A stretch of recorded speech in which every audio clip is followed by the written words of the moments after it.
My name is Natalie Shaw. I'm a pediatric nurse practitioner, and I'm the mother of Liam, who has cerebral palsy nonverbal, uses a wheelchair, but has the kindest eyes and the sharpest mind you'll ever meet. He paints with his mouth, writes poetry on his tablet, volunteers at the animal shelter. They love him there. But to my parents, he's an embarrassment. I was working Christmas, even the pediatric ICU, holding the hand of a dying 8-year-old while his parents sobbed in the hall. My parents were hosting their annual family and friends Christmas gala at their estate, complete with carolers, a 20-foot tree, and a $50,000 donation to their Shaw Family Foundation for Children. They invited under 20 guests, my sister's yoga instructor, their country club president, even the mayor. But when my 14-year-old son, Liam, arrived in his wheelchair wearing the sweater he'd knitted for Grandpa all year, my father looked at him and said, "We don't have space for that in the house tonight. The garage is heated. He'll be fine." Liam didn't cry. He wheeled himself back to my car, drove home alone through a snowstorm in a vehicle not equipped for winter, got stuck 3 miles from home, called me from a gas station, shivering. "It's okay, Mom. They've never liked me." I didn't scream. I didn't call them. I finished my shift, went home, and spent the next 6 hours dismantling their entire life. This isn't revenge. This is maternal warfare. And if you think charity covers cruelty, you've never seen what a mother will do when her child is treated like trash, the son they refuse to see.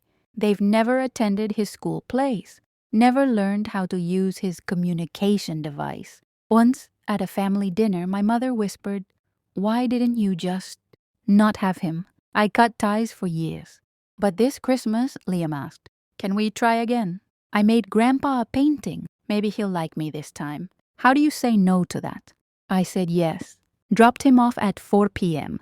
Went to work. At 7:32 p.m., I got a text from Liam's AAC app. They said I can't come in.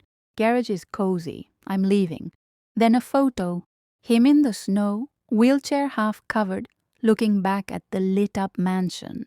Alone. The foundation of lies. While I drove to rescue Liam, I called my lawyer, because I knew something my parents didn't. Their Shaw Family Foundation for Children. It's a 501c3, non-profit funded by donor tax deductions, corporate sponsorships, and $2 from Grandma's estate. And the bylaws require unanimous board approval for major decisions. The board? Me, my sister, and my parents. But here's the kicker. My sister resigned last year after they refused to fund her IVF. She never told them. So legally, the board is just a me and them. And I have veto power. At 2 a.m., with Liam asleep in his room, warm, safe, wrapped in blankets, I drafted 3 documents. 1. Notice of immediate board meeting virtual, 8 a.m. 2.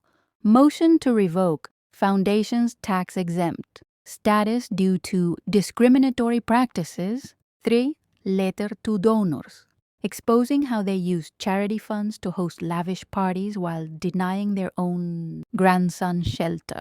I CC'd the IRS, the Attorney General, the local news. Then I emailed it to my parents with the subject line, "Merry Christmas. Here's your receipt." The unraveling. At 8 a.m., the virtual board meeting began. My father yelled, "You can't do this. We built this foundation." "I know," I said calmly, "and you used it to hide your cruelty behind a children's charity logo. But Liam is a child, and you left him in the cold." I played the security cam footage from their garage. Liam shivering, trying to open the heavy door, falling out of his chair. My mother sobbed, "We didn't mean." "You meant exactly what you did," I said. Then I voted. Motion passed. 1-2. They voted no, but I had majority due to bylaws. By 9 a.m., IRS flagged the foundation for audit. Major donor, a children's hospital, pulled $500K. News vans arrived at their estate. At 10 a.m., I went live on Instagram from Liam's room. Him painting. Me reading his poem. Grandpa's house has warm lights. But cold hearts. The post got 80K likes in 2 hours. Shaw Foundation scam trended locally. By noon, the Attorney General's office froze all foundation assets. My parents called begging. "We'll apologize. We'll invite him."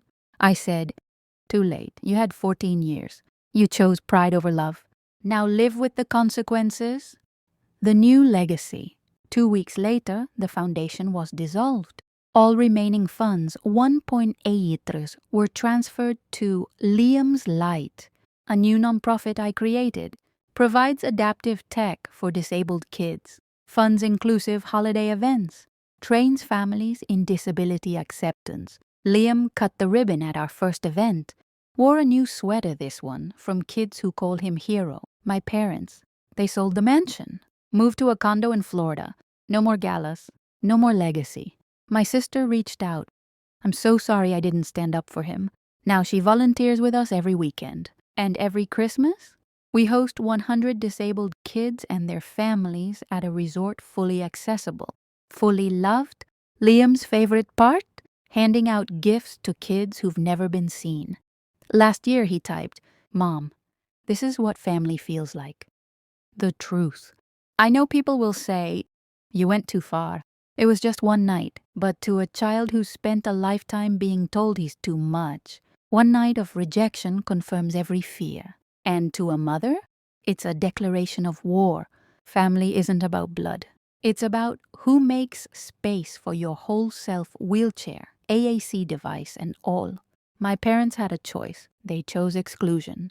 So I chose justice. Not for me. For every disabled child who's ever been hidden away on a holiday.